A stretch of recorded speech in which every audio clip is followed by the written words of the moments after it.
Hey, Twisted. I just wanted to give you a quick sort of thing on what I think about other anime. And I have to say I kind of agree with you, but I think the one thing you're looking for, the thing you're trying to say about Samus and how molding these emotions is that you only want one thing from Samus. She can have emotions and all that, but she needs to be subtle. Samus was never a big, oh, all these things are happening and I'm so scared sort of character. Samus has always been very quiet, very subtle, and just very badass, and I think the reason people like her, and like all Nintendo characters for that matter, is the simple fact that they are subtle, they don't have a whole range of emotions, they don't have these huge backstories, and it really lets you connect with the character. Think, if you had played Ocarina of Time, and it was shown not as if you were Link, shown as if like a cinematic sort of movie experience, kind of like Twilight Princess was, it wouldn't feel as amazing because you don't feel like you're out on this grand adventure. You feel like someone else is. You feel like you're watching Link's big adventure, not, well, frankly, being on the adventure yourself. And I think that's really a wrong way to do games. I think if you want to do a game correctly, it has to feel like you're there. It has to feel like you're in these situations. You know, video games are escapist media. You play a video game in order to escape from the trials and things you have to do in real life. At least that's what I think, anyway. I mean, why would we play games if we weren't playing them to get away from real life, to go on these grand adventures by ourselves? And I think for that reason, when they make these highly cinematic games, they don't do very well.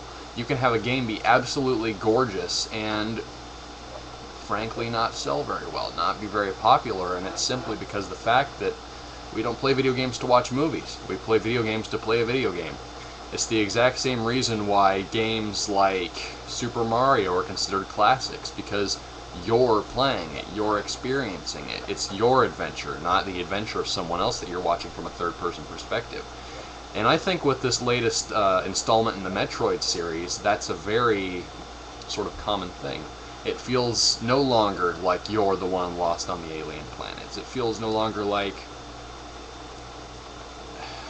it doesn't feel like you're the one that's lost.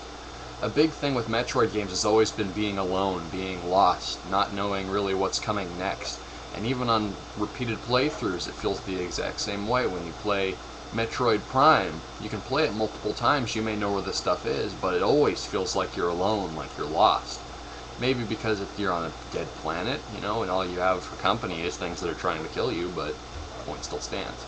I think with Other M, it adds two things that are absolutely fatal to a Metroid game, and that is, one, it takes all the subtlety out of it.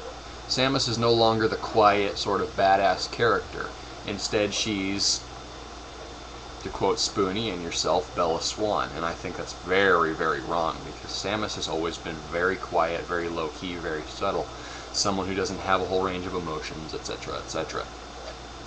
I think that adding all those emotions to her has made it feel like you are no longer in control of your character, because really, if you have a blank slate for a character, then the player adapts to that character. They act on their own will.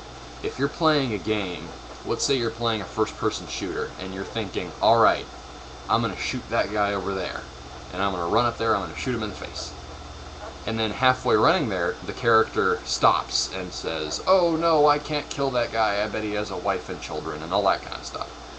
That interrupts your experience. It's not your experience, it's the game's experience, so to speak. I'm not sure if that makes sense, I hope it does. And I think they've done that with this latest Metroid installment. Anyway, there's a whole host of things that I don't like about Other M. I haven't gotten to play it myself, I don't plan on it, but from what I've heard, that's the sort of thing that happens.